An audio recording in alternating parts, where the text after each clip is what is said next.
ఎక్కడికి పోతావు?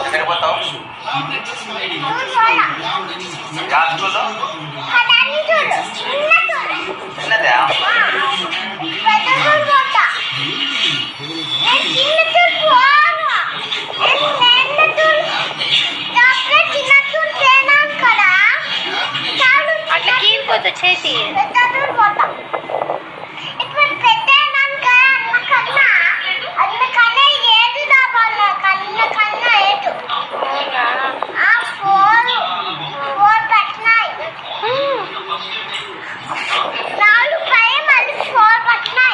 ఏంటి పట్టినాయి? ఏంటి 4 పట్టినాయి? 4 ఇయర్స్ వచ్చినాయా నీకు? అదే కథ. ఏం తెమ్మంటున్నావు నాయన్ని?